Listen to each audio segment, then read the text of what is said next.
할렐루야. 하나님의 은총이 풍성한 주일이 되기를 바랍니다.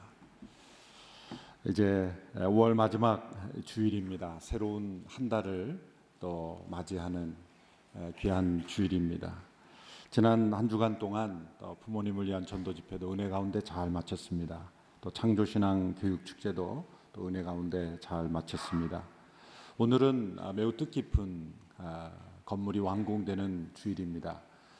안산에 저희가 외국인 이주자들을 위한 사역을 시작한 지 이제 공식적인 그 커뮤니티 센터가 그분들을 위한 공간이 마련되는 귀한 날입니다. 초창기부터 외국인 이주자들을 선교적 목적으로 섬기고 또 지금 20여 개의 예배가 저희 온누리교회 안에 드려지고 있는데 또 안산에 그분들의 전용 공간이 이제 건축이 완공되어서 오늘 오후 2시에 M센터 완공 예배를 하나님 앞에 드립니다. 함께 참여하실 수 있는 분들 함께 오셔서 한번 보시면 좋겠고요. 또 함께하지 못하더라도 그분들을 위해서 기도해 주시고 저희 자체 예배 공간을 완공하는 것보다 더 마음이 흐뭇하고 또 기쁘고 아름다운 그런 주일입니다. 함께 기도로 축복해 주시기 바랍니다. 아울러서 오후 5시에는 우리 X29 비전 빌리지 양지에 우리 선교 훈련원에 그동안 숙소 시설이 부족했었는데 바로 붙어 있는 학원을 인수해서 리모델링을 다 마쳐서 이제 숙소동이 완공되는 또 예배가 연이어서 있습니다. 그래서 오늘은 안산으로 양지로 이렇게 좀 많이 돌아다니는 스케줄이 있는데요.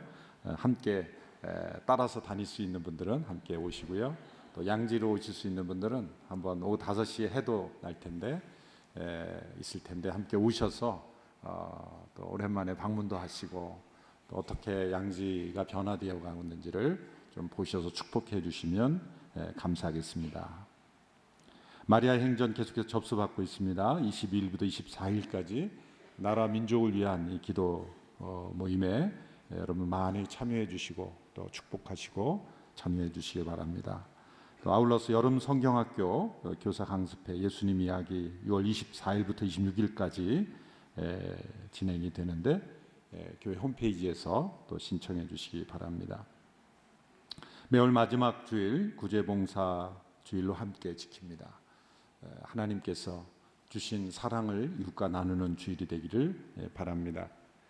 생명의 삶 우리 6월은 니헤미야 말씀으로 시작을 합니다. 무너진 성벽을 재건하는 일로 부르심을 받은 니헤미야를 통해서 우리의 삶에 무너진 믿음의 성벽 또 무너진 이 나라의 그 하나님을 향한 신앙의 성벽이 다시 세워질 수 있게 되기를 바랍니다. 니헤미야 말씀을 생각하면 우리 김영길 장로님을 생각합니다. 니헤미야 말씀으로 한동대학교를 일으키실 때 그 말씀을 붙잡고 일으키셨죠. 이 시간 우리 김영길 장로님의 기도 제목을 함께 나눕니다. 우리 장로님 몸에 췌장암이 생기셔서 또 중요한 기간을 앞으로 치료를 하셔야 되는데 하나님께서 우리 장로님에게 주신 사명 다 온전히 이룰 수 있도록 건강 회복시켜 주시옵소서. 또 그 밖에도 많은 우리 환우들이 있죠. 하나님께서 우리 건강을 회복시켜 주시도록 이 아침에 함께 기도하고 니헤미야 말씀으로 6월에 시작하는데 니헤미야처럼 다시 연약한 건강이 회복될 수 있도록 우리 합심해 함께 기도하기를 원합니다. 우리 장로님 잠깐 자리에 일어나실까요? 예, 우리 주위에 계신 분들 함께 손을 잡고 합심해서 함께 격려의 박수 해주시고 네, 함께 합심하여 함께 기도해 주시기 바라고 또 CGN으로 함께 예배드리는 분들도 함께 합심하여 함께 기도해 주시기를 바랍니다. 함께 합심하여 함께 기도하겠습니다. 하나님 아버지 귀한 주님의 종입니다. 붙잡아 주시옵시고 하늘문을 열어주시고 니헤미야 말씀을 통해 한동대학교를 일으키신 아버지 하나님 또 우리 장로님의 연약한 건강을 주님 붙잡아 주시고 일으켜 주시고 하늘의 능력을 베풀어 주셔서 주께서 주신 사명 온전히 감당할 때까지 주님 인도하여 주시고 고쳐주시고 회복시켜 주시기를 간절히 원합니다. 창조 신앙을 증거하며 주님 이 시대에 무너진 교육을 세우는 일에 주님 부르심을 받았습니다. 주님, 우리가 마음을 모아 함께 기도의 제목을 놓고 기도합니다. 주의 종을 강건케 하여 주시고 하늘로부터 오는 신령한 힘과 능력으로 붙잡아 주시기를 간절히 원합니다. 주님, 이로부터 주시는 하늘의 능력으로 온전히 치유받게 하여 주시고 주께서 주신 사명 온전히 감당할 수 있게 축복하여 주시기를 간절히 원합니다. 질병으로 고통받는 많은 성도들, 주님 지체들을 기억하여 주시고 주님 연약한 가운데서 하늘의 능력으로 새로워지게 하여 주시옵시고 고침받게 하여 주시고 사도행전적 기적 역사가 나타나게 하여 주시고 주님께서 주신 사명을 향하여 달려갈 때에 주님 힘주심을 경험하게 하여 주시기를 간절히 원합니다. 하나님 아버지, 이 아침에 하나님의 선하시는 종을 간구합니다.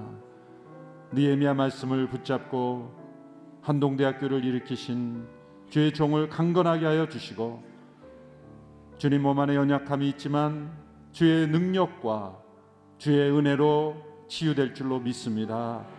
주님, 앞으로의 모든 치료의 과정을 붙잡아 주시고 일으켜 주시옵소서. 오늘 아름다운 오늘이 M센터를 헌당할 수 있게 은혜를 베풀어 주심을 감사하고 또 엑지19 비전 빌리지의 숙소동을 준공할 수 있게 하신 것을 감사합니다. 모든 것이 선교를 주님 앞에 온전히 쓰임받는 그 귀한 교회가 되게 하신 목적인 줄 압니다. 주님, 겸손하게 더욱더 열방을 섬기는 교회가 되게 하여 주시옵소서. 오늘의 M센터를 통해 이 땅에 온 많은 외국인 이주 노동자들 또 이주자들이 아름다운 공동체를 이루어 하나님의 나라의 일꾼으로 변화되는 축복의 통로가 되게 하여 주시옵소서. 6월 한 달을 느헤미야 말씀을 붙잡고 시작합니다. 우리 모든 성도들의 무너진 삶의 무너진 성벽들이 재건되게 하여 주시옵시고 다시 한번 잃어버린 신앙이 회복되게 하여 주시고 또 질병이 나음을 얻게 하여 주시고 또 인생에 풀리지 않는 모든 막힌 담들이 무너지게 하여 주시옵소서. 오늘도 주님의 말씀에 귀를 기울일 때 우리에게 주시는 하늘의 음성이 신령하게 들려오게 하여 주시옵소서. 예수님의 이름으로 기도하옵나이다. 아멘. 19세기 중반 30년 동안 3번의 아프리카 대륙을 횡단하면서 60만 명 이상을 주님께로 인도했던 스코틀랜드 출신의 선교사인 데이빗 리빙스턴이라는 선교사님이 계십니다. 1813년부터 1873년까지의 삶을 사셨습니다. 선교 역사의 기념비적인 인물입니다. 가난하지만 경건한 가정에서 자라나서 매일마다 14시간 방적 공장에서 일하면서 공부했습니다. 그는 주님의 부르심을 받고 의료 선교사가 되기 위해 의학을 공부했습니다. 그리고 선교사로 자신의 삶을 주님께 드렸습니다. 그가 하나님께 자신의 삶을 헌신할 때 이런 기도를 드렸다고 합니다. 주님, 어느 곳이든 보내주십시오. 오직 주님이 저와 그곳에 함께 가주십시오. 어떤 짐이든 주십시오. 오직 견뎌낼 힘도 주십시오. 오직 주님의 심장과 주님 섬기는 관계로만 저를 묶어 주십시오. 그러한 헌신의 기도를 드렸을 때 주님의 음성이 뚜렷이 들렸다고 합니다. 내가 세상 끝날까지 너와 함께 할 것이다. 그 일평생에 가장 어려운 지역에서 30여 년 동안 목숨을 다하여 온몸이 만신창이가 되도록 헌신하면서 그 헌신 속에서 사명을 감당할 수 있었던 비결은 바로 마태복음 28장에서 주신 그 말씀, 내가 세상 끝날까지 너희와 항상 함께 있을 것이다. 그 말씀을 붙잡았다는 것이죠. 그분은 원래 중국의 의료 선교사로 가려고 했지만 그 당시에 아편 전쟁이 일어남으로 인해서 들어가지 못하고 또 서인도 제국으로 가려고 했지만 그것도 길이 막히고 가장 어려운 지역 아프리카로 들어가게 되었습니다. 어느 누구도 밟아보지 않는 땅. 그 당시에 유럽에도 알려지지 않았고 중동 일부 사람들이 노예를 팔아서 무역하기 위해서만 들어갔던 그 땅에 그는 처음으로 선교사로 들어가게 되었습니다. 30년 동안 3번을 남부, 동부, 중부를 관통하면서 전 지역을 다니면서 지도를 만들어가면서 탐험하며 복음을 전했습니다. 그분이 만들었던 지도로 인해서 수많은 선교사들이 들어갈 수 있게 되었고, 또 유럽이 아프리카 대륙의 지리학적인 발견을 하는, 그래서 이분은 선교사로서도 유명하지만 영국이나 유럽의 지리학계에서도 더 유명한 분으로 알려져 있다고 합니다. 뿐만 아니라 그는 아프리카 대륙을 다니면서 그 당시에 성행했던 이 노예 무역을 근절시키기 위해서 많은 노력을 기울였다는 것이죠. 그래서 공정한 무역, 그 당시에 이미 공정무역을 주창하면서 노예 무역을 하는 것을 금지해야 된다라고 부르짖었던 분이었습니다. 안타깝게도 그분이 그 대륙을 다니면서 선교를 위해서 만들어 놓은 지도를 가지고 노예 무역상들이 더 많이 들어갔다는, 그래서 이분이 더 오해를 받고 또 누명을 쓰기도 했다는 소식을 들었습니다. 그분 아프리카 선교 여행을 하면서 맹수와 질병과 또 백인은 무조건 죽이는 그러한 원주민들의 위협에 끊임없이 시달렸습니다. 사자의 어깨가 물려서 한쪽 어깨는 완전히 못 쓰게 되는 그러한 상태에 이르렀습니다. 그는 수많은 죽음의 위협 속에서 이런 유명한 고백을 남겼죠. 나는 사명을 다 완수하기 전까지는 죽지 않는다. I am immortal till my work is accomplished. 나의 사명, 주께서 주신 사명이 다 온전히 이루어지기까지는 나는 죽지 않는다. 이것은 죽음을 부인하는 것이 아니죠. 하나님께서 자신에게 주신 사명을 다하기 전까지는 어떤 위협도 그를 무너지기 못하게 한다는 믿음의 고백인 것입니다. 그는 자신의 마지막 탐험지인 한 호수 근처 작은 오두막집에서 무릎을 꿇고 기도하는 중에 부르심을 받았습니다.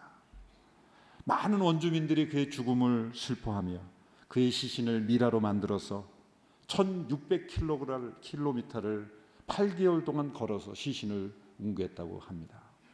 그만큼 깊은 곳까지 들어갔다는 이야기죠. 사도행전 23장에 나오는 사도 바울의 모습은 바로 이 데이빗 리빙스턴이 걸었던 모습과 너무나 비슷합니다. 데이빗 리빙스턴은 질병과 아프리카 원주민들의 위협에 시달렸지만 바울 자신도 자신의 질병과 유대인들의 위협 속에서 시달렸습니다. 그러나 이 두 사람 모두 죽음을 두려워하지 않으며 하나님께 주신 사명이 닿을 때까지 누구도 자신을 해칠 수 없다는 믿음으로 사명을 향해 달려갔습니다. 사명자는 어떤 상황에서도 담대합니다. 오늘 1절에 보면 바울은 사내들인 공의 앞에 끌려와서 죽음의 위협 속에 재판을 받고 있습니다. 그러나 그는 담대합니다. 오늘 1절에 보면 그가 공회를 똑바로 쳐다보며 말했습니다. 똑바로 쳐다봤다. 그의 흐트러지지 않은 자세가 바로 그의 담대함을 보여주는 것이죠. 비굴하게 살고자 변명하지도 않았고 타협하지도 않았고, 그리고 자신의 선한 양심을 굽히지도 않았습니다. 똑바로 쳐다봤다. 그 당시에 사내들인 공회는 오늘날의 입법, 사법, 행정 모든 3권을 다 통합한 그러한 기구입니다. 한 70여 명이 되는 그 위원들이 사형을 언도하면 지금 바울이 걸려 들어있는 이슈는 사내들인 공회가 사형을 내릴 수 있는 문제입니다. 유대인들이 그러한 제목으로 걸었어요. 그것은 성전 안에 유대인들만이 들어갈 수 있는, 이방인들이 들어갈 수 없는 그러한 성전 안뜰에 이방인들을 데리고 들어갔다라는 누명을 쓰고 있는 거거든요. 거기에는 여기를 넘어가는 이방인은 죽임을 당하고 이 법을 어기는 자는 죽일 수 있다라는 경고문이 있고, 로마 당국이 그 당시 자료를 보면 그 문제만큼은 사형권을 사내들인 공회에 넘겨줬다는 거예요. 다른 어떤 문제는 그 사형을 스스로 내릴 수 없게 했지만 이 문제만큼은 사형을 내릴 수 있는 권한을 넘겨주었다는 거예요. 그걸 알고 사도 바울을 그 문제로 누명을 씌운 겁니다. 지금 자신이 여기서 결정에 따라서 죽임을 당할 수 있다는 것을 알면서도 그는 똑바로 쳐다보며 그의 자세가 흐트러지지 않았다. 얼마나 담대한 모습입니까? 그가 이렇게 담대할 수 있는 것은 그가 선한 양심을 따라 행동하였기 때문입니다. 우리 1절을 우리 같이 한번 읽어볼까요? 시작. 바울은 공회를 똑바로 쳐다보며 말했습니다. 네, 형제들이여, 나는 오늘까지 모든 선한 양심으로 하나님을 위해 살아왔습니다. 그는 진실을 증거했을 뿐입니다. 여러분, 인생의 험난한 과정을 겪으면서 수없이 많은 오해와 때로는 공격 속에서 당당하게 맞설 수 있는 유일한 무기는 바로 선한 양심입니다. 이러한 바울의 말에 대제사장 아나니아가 그 바울 곁에 사는 사람에게 저 입을 쳐라, 입을 치라고 말했죠. 입을 치라고 한 것은 바울이 잘못된 말을 했기 때문이 아니죠. 어떤 순서와 절차를 어겼기 때문도 아닙니다. 이 아나니아의 조급하고 폭력적이고 비겁하고 과격한 그 불같은 성격을 보여주는 것이죠. 바울은 그에 대해 지지 않았습니다. 바울은 그러한 그 명예에 대해서, 물론 그 사람 옆에 있는 사람이 입을 쳤겠죠. 그렇지만 바울은 수그러들지 않았습니다. 더욱 담대하게 이렇게 말하죠. 3절의 말씀을 보실까요? 3절 시작. 그러자 바울이 그에게 말했습니다. 하나님께서 당신을 치실 것이요 당신은 회칠한 무덤과 같소. 당신은 거기 앉아 율법에 따라 나를 심판하면서 도리어 당신 자신은 율법을 어기고 나를 치라고 명령하고 있지 않소. 당신은 회칠한 무덤과 같소. 하나님께서 당신을 치실 것이요. 얼마나 담대합니까? 이것은 바울이 그 대제사장 아나니아인 줄 알고 한 말은 아닙니다. 또 그의 삶을 속속들이 알아서 한 것도 아닙니다. 그 당시에 이 살해된 공회원들이 얼마나 부패하였고 그리고 진실에서 떠났는가, 왜곡된 사실을 만들어서 사람을 죽이려고 하는 그 자체가 위선이요 그리고 진실을 떠난 모습이라는 것이죠. 회칠한 무덤과 같소. 마치 세례 요한이 당시의 최고 지도자인 헤롯의 부패에 대하여 담대하게 직언을 하고 비판을 했던 것처럼 회칠한 무덤과 같은 그 대제사장 아나니아에 대하여 지적하는 담대한 모습입니다. 그런데 문제는 이제 바울이 향하여 말했던 그 사람이 대제사장이라는 것을 바울이 몰랐다는 거예요. 바울 곁에 있는 사람들이 말합니다. 4절에 어디 감히 하나님의 대제사장을 모욕하느냐. 바울이 어떻게 대제사장을 몰라볼 수 있었을까? 어쨌든 몰라봤습니다. 여러 가지 대답이 가능합니다. 대제사장이 의복을 안 입고 있을 수도 있다. 또 바울이 예루살렘에서 또 대제사장을 접할 기회가 없었다. 아니면 바울이 눈의 안지를 겪고 있었기 때문에 또 시력이 약했다. 또 그 이른 새벽이기 때문에 어두워서 못 봤을 것이다. 어찌 됐건 모르고 바울은 말한 거예요. 그런데 이게 그 사람이 대제사장이라는 것을 알게 되었습니다. 그 이후 바울의 태도가 중요합니다. 바울이 왜 못 알아보았는가 보다 중요한 것은 그것을 안 이후의 바울의 태도입니다. 바울은 그가 대제사장이라면 내가 잘못한 것이다. 신사적으로 그 대제사장의 권위를 인정하는 모습을 봅니다. 5절의 말씀을 보십시오. 같이 읽어볼까요? 시작. 바울이 대답했습니다. 형제들이여, 나는 그가 대제사장인 줄 몰랐습니다. 기록되기를 내 백성의 지도자를 모욕하지 말라고 했으니 말입니다. 바울은 이 출애굽기 22장 28절의 말씀을 인용하며 사과하는 것이죠. 하나님을 모독하지 말고 백성들의 지도자를 저주하지 말라. 나는 그 율법의 말씀을 자신이 지적하면서 당신들의 율법을 어기면서 율법으로 판단한다고 하느냐, 회칠한 무덤이라 하면서 자기 자신이 율법을 어기는 자가 되어서는 안 되잖아요. 그 백성의 지도자의 모습이 어떻든 간에 지도자를 저주하지 마라, 모욕하지 마라. 여러분, 정당한 비판과 저주와 모욕은 다른 것이죠. 어떤 사안에 대해서 문제를 지적하는 것과 그를 모욕하고 저주하는 것은 다른 문제죠. 이 바울의 태도는 아주 중요합니다. 그것은 사명자는 담대하지만 또한 신사적이라는 거죠. 어떤 상황에서도 신사적입니다. 사실 원수 같은 이들 아닙니까? 그렇지만 예의를 갖추었습니다. 담대함은 자신을 반대하는 사람에게 무조건 저주하고 욕하고 싸우는 것이 담대함이 아닙니다. 담대한 사람일수록 어떤 상황에서도 신사적입니다. 다윗을 보십시오. 자신을 죽이려는 사울을 2번씩이나 죽일 수 있는 기회가 있었음에도 하나님의 권위로 세워진 사울을 내가 해치지 않는다. 그 사람을 사랑해서가 아니라 하나님의 권위를 인정한다는 거죠. 요즘 사회는 어떤 이슈든지 양극단으로 대치되는 사회죠. 나와 의견이 다르면 무조건 적이 되는 사회입니다. 갈수록 더 심해지고 있는 것 같습니다. 왜 그렇습니까? 친구도 토론하다가 적이 되는 사회예요. 왜 그럴까 생각해 보면 우리나라 사람들 가운데 의견과 인격을 잘 구별하지를 못하는 것 같아요. 어떤 사람의 의견과 내 의견이 다른 것이 내 인격을 무시한다고 생각하는 거예요.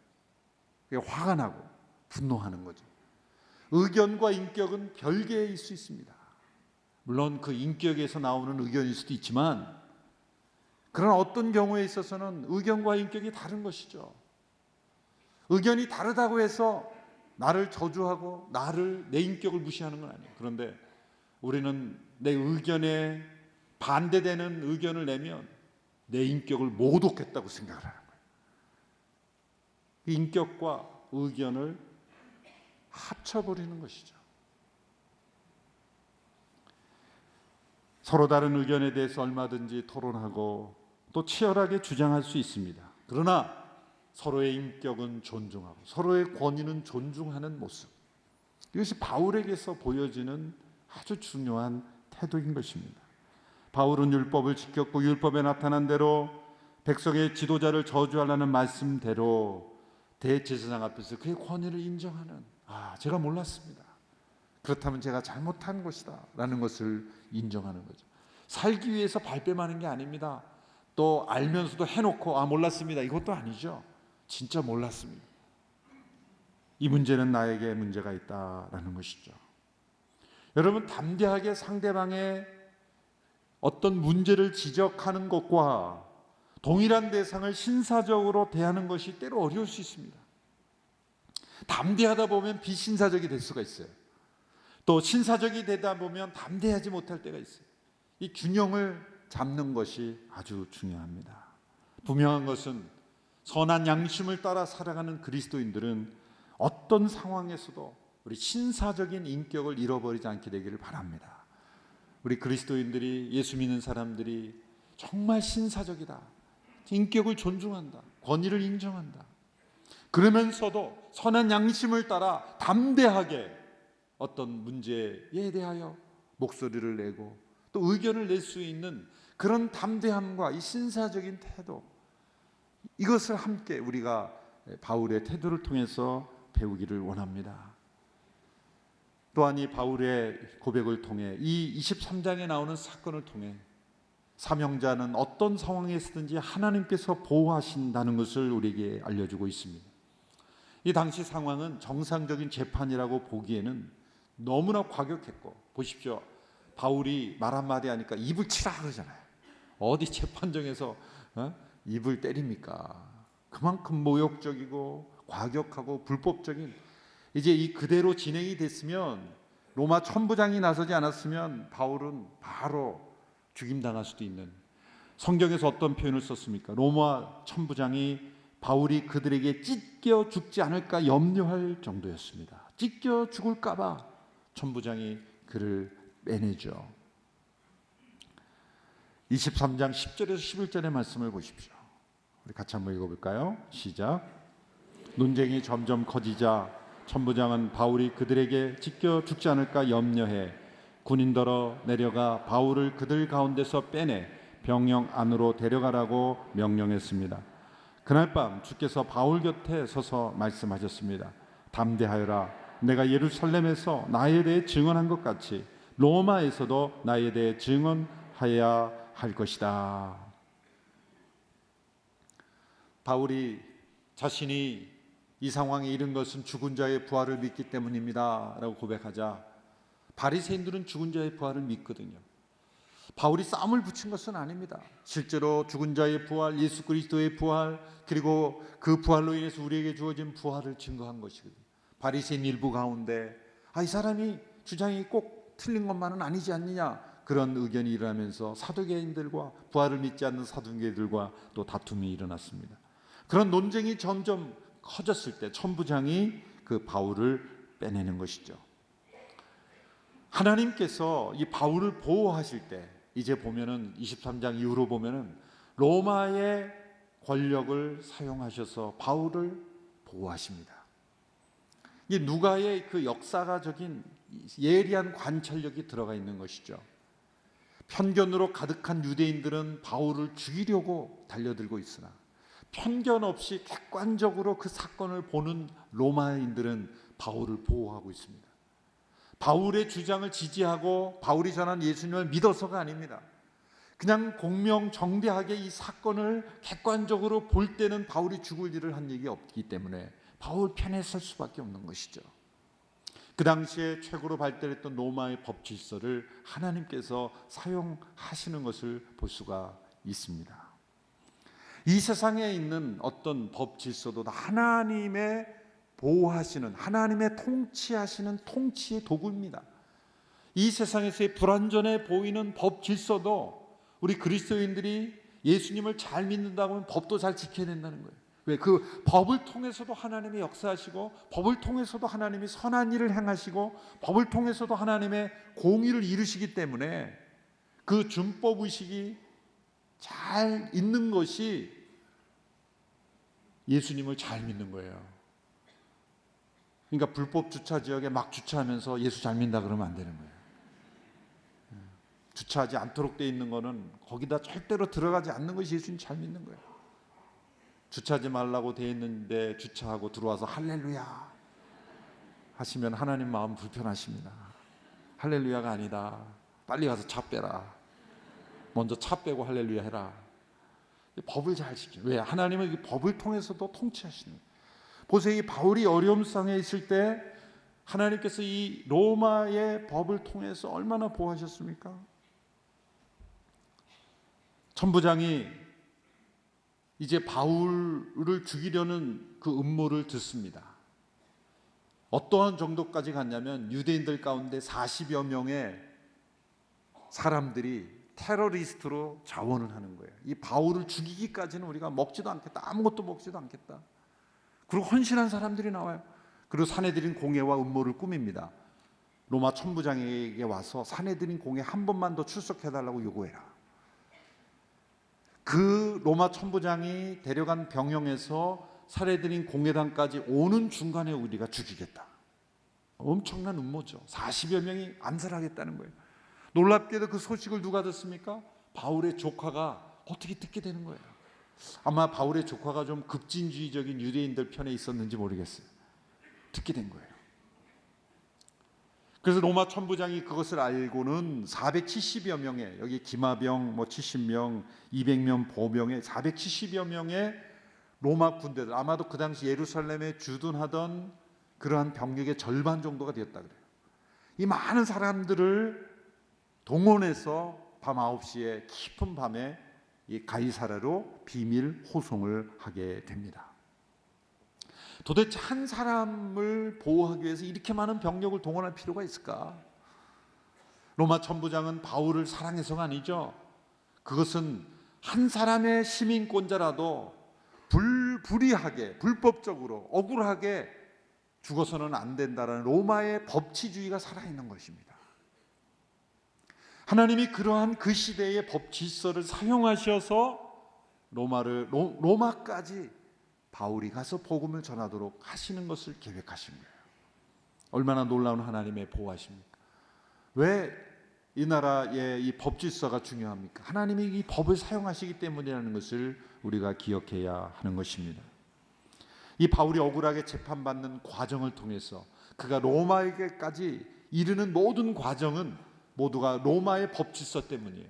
단 한 사람이라도 그 인권이 무시되지 않고 한 사람이라도 황제에게 항소하면 그를 어떠한 방법을 통해서도 호송해서 그의 의견을 다 들어보고 결정하는 그 당시에 발전된 이 로마 법제도, 하나님이 그것을 사용해서 바울을 보호하실 뿐만 아니라 더 나아가 복음이 그 당시에 리더들에게 전해지도록 하셨다는 거예요. 더 중요한 것은 주님께서 바울에게 직접 나타나셔서 바울을 위로하시고 격려하셨다는 거예요. 바울의 선교 여정 가운데 여러 번 주님은 나타나십니다. 사도행 18장에 보면 고린도에서 주님께서 환상 가운데 나타나시죠. 두려워 마라, 잠잠히 있지 말고 말하여라. 내가 너와 함께 있으니 아무도 너를 해치지 못할 것이다. 이 도시에는 내 백성이 많다. 두려워 마라, 잠잠히 있지 마라. 떠나지 말고 여기 있으라. 고린도에서 그렇게 말씀하죠. 그런데 예루살렘에 돌아와서 성전에 기도할 때 또 환상 가운데 주님께서 말씀하십니다. 22장 18절에 보면 이렇게 되어 있습니다. 서둘러 즉시 예루살렘을 떠나거라. 이곳 사람들은 내가 나에 대해 증언해도 받아들이지 않을 것이다. 고린도에서는 머무르라 하고 말씀하시고 예루살렘에서는 떠나라 라고 말씀하십니다. 때로는 떠나도록, 때로는 머무르도록 이렇게 격려하시죠. 그런데 23장에서는 중요한 특징이 환상이 아닙니다. 18장, 22장은 다 환상이었어요. 근데 이것은 직접 주님께서 피지컬리 나타나신 거예요. 직접 임재하신 거예요. 부활하신 주님이 그 부활하신 몸으로 바울 곁에 서서 나타나신 거예요. 환상이 아닌 것입니다. 주님께서 때로는 환상 속에 나타나시지만 때로는 부활하신 주님이 직접적으로 나타나셔서 바울을 격려하시는 거예요. 왜 그랬을까요? 장차 바울이 당할 그 고난이 너무나 심한 것이기에 그 다음날 바로 40명의 테러리스트들이 자원하고 나오고 음모가 시작이 된 거예요. 만일 바울이 그날 밤 주님이 그 곁에 선 것을 체험하지 못했더라면 바울은 패닉 상태에 빠졌을지도 모르는 것이죠. 뭐라고 격려하십니까? 그 격려의 말씀 우리 같이 한번 읽어볼까요? 11절 마지막 부분의 시작. 11절. 그날 밤 주께서 바울 곁에 서서 말씀하셨습니다. 담대하여라. 내가 예루살렘에서 나에 대해 증언한 것 같이 로마에서도 나에 대해 증언하여야 할 것이다. 담대하게 증언하고 있는 바울에게 주시는 위로는 내가 이토록 담대했으니 이제 쉬어라 가 아니에요. 더욱 담대하라. 예루살렘에서 담대하게 증언했으니 이제 됐다가 아니에요. 로마에게까지 갈 것이다. 착하고 충성된 종에게는 더 큰 일을 맡기시는 하나님. 데이빗 리빈스턴이 고백한 대로 어느 곳이든 가겠습니다. 주님이 저와 함께 하신다. 어떤 짐이든 지겠습니다. 그것을 견뎌낼 힘만 주신다면이라고 고백했던 것처럼 바울에게 로마에게서도 가서 증언하라고 하신 주님은 그와 함께 하실 뿐만 아니라 그것을 견딜 수 있는 힘을 주시는 하나님이신 것입니다. 고난과 질병의 위협 속에 있는 성도들에게 주님은 말씀하십니다. 담대하라.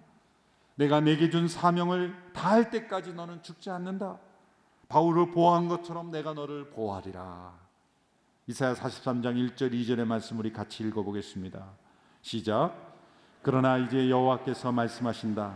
야곱아 너를 창조하신 분이 말씀하신다. 이스라엘아 너를 만드신 분이 말씀하신다. 내가 너를 건져 주었으니 두려워하지 마라. 내가 내 이름을 불렀으니 너는 내 것이다. 내가 바다를 건널 때 내가 너와 함께 하겠고 내가 강을 건널 때 휩쓸려 가지 않을 것이다. 내가 불 속을 걸어갈 때 타지 않을 것이고 불꽃이 내 몸을 태우지 못할 것이다. 아멘. 이 말씀을 믿음으로 받아들이시기 바랍니다. 데이빗 리빙스턴이 내가 세상 끝날까지 너와 함께 하리라는 말씀을 붙잡고 그 아프리카의 모진 고난을 이겨냈던 것처럼 모든 죽음의 위협을 이겨냈던 것처럼 그가 기도하며 평안히 주품에 안길 때까지 그의 사명을 완수할 수 있었던 것처럼 내가 너와 함께 하노라. 바다를 지날 때 강물을 건널 때 아무도 너를 해치 못할 것이다. 사도 바울의 인생에도 이렇게 함께 하신 주님이 하나님께서 우리에게 주신 사명을, 우리가 그 사명을 이루어가고 있다면 그 사명이 끝날 때까지 우리를 보호하실 줄로 믿습니다. 중요한 것은 그 사명이 있느냐예요. 하나님께서 주시는 사명을 향하여 달려가고 있다면 주께서 보호하시는 은혜를 경험할 줄로 믿습니다. 바울은 지금 예루살렘의 이 부패한 정치 세력과 이 종교적 세력과 또 이 로마의 정치 세력 사이에 끼어 있습니다. 편견으로 가득한 비양심적인 그러한 유대 종교 세력과 편견 없이 법과 질서를 지키려는 로마의 정치 사회 세력 가운데 끼어 있습니다. 바울은 그 사이에서 어느 쪽에도 치우치지 않고 선한 양심을 따라 하나님의 주신 사명을 따라 담대하게 걸어가고 있습니다. 신사적으로 걸어가고 있습니다. 주님의 보호하심을 체험하며 걸어가고 있습니다. 어떤 힘도, 세상적인 힘도 없은 바울이었지만 주님께서 그와 함께 하시기에 그는 담대할 수 있었습니다. 그는 그 가운데서도 신사적으로 행동할 수 있었습니다. 절대로 흔들리지 않을 수 있었습니다.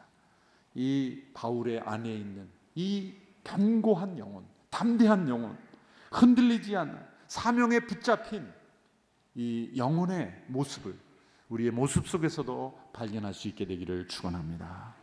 어떤 상황에서도 두려워하지 않고 담대한 믿음의 삶으로 나아갈 수 있게 되기를 주님의 이름으로 축원합니다. 우리 함께 기도하겠습니다. 이 시간 함께 합심하여 기도할 때 우리가 얼마나 잘 사느냐보다 중요한 것은 사명을 따라 살고 있느냐입니다. 오늘 나의 걸음이 주께서 우리 모두에게 주신 사명을 따라 살아가는 인생이 되기를 원합니다. 우리가 사명을 따라 걸어가고 있다면 주께서 우리를 보호하실 줄로 믿습니다. 어떠한 세상의 위협, 불의한 세력들의 그러한 위협 속에서도 결코 무너지지 않게 될 줄로 믿습니다. 주님, 우리에게 담대함을 주시옵소서. 주님이 우리 곁에 살아계심을 믿고 나아가기를 원합니다. 주님 역사하여 주시옵소서. 우리 합심하여 함께 다시 한번 기도하며 나아가기를 원합니다. 함께 기도하겠습니다. 하나님 아버지, 사도 바울을 견고하게 붙잡아 주신 것처럼 데이빗 리빙스턴을 담대하게 붙잡아 주셨던 것처럼 우리의 삶에 잃어버린 담대함을 회복하게 하여 주시옵시고 진사적인 태도를 회복하게 하여 주시옵소서. 주님의 보호하심과 격려하심을 체험하게 하여 주시옵소서. 사명에 붙잡힌 인생이 되게 하여 주옵소서. 사명자는 주께서 뜻하신 그때에 이르기까지 결코 세상에 의해서 무너지지 않음을 믿습니다. 질병으로부터도 보호하여 주실 줄 믿습니다. 세상의 어떤 위협으로부터도 보호해 주실 줄 믿습니다. 어떤 고난에도 무너지지 않을 줄 믿습니다. 주님, 우리 모든 삶이 사명을 따라 살아가는 인생이 되어 주님께서 부르신 그날까지 충성을 다하는 저희들이 되게 하여 주시기를 원합니다. 담대하게 하옵소서. 주님의 보호하심을 경험하게 하여 주시옵시고 주님의 부르심을 따라 날마다 걸어가는 인생이 되기를 원합니다. 주님, 바울의 이 견고한 영혼, 담대한 영혼을 우리도 본받기를 원합니다. 데이빗 리빙스턴의 담대함을 경험하기를 원하며 이 견고한 희생적인 삶을 본받기를 원합니다. 주님 역사하여 주시기를 원합니다. 아버지 하나님, 때로 연약하고 유약해버린 고난 앞에서 쉽게 절망하는 우리의 연약함을 고백합니다. 데이빗 리빙스턴의 그리고 사도 바울의 담대한 영혼을 본받게 하여 주시옵시고 주님의 사명을 따라 걸어갈 때 지치지 않게 해주시고 담대하게 하여 주시고 하나님께서 오늘 나에게 하라고 하신 이 사명을 다 이루기까지 나는 안전함을 고백하며 담대하게 걸어가는 인생이 되게 하여 주시옵소서. 세상의 불의한 위협에 흔들리지 않게 해주시고 세상으로부터 오는 어떤 고난에도 굴복하지 않게 하여 주시고 사명을 따라 앞으로만 전진하는 믿음의 삶 되게 하여 주시옵소서. 예수님의 이름으로 기도합나이다. 아멘. 다 같이 일어나셔서 함께 봉헌 찬양 드리겠습니다.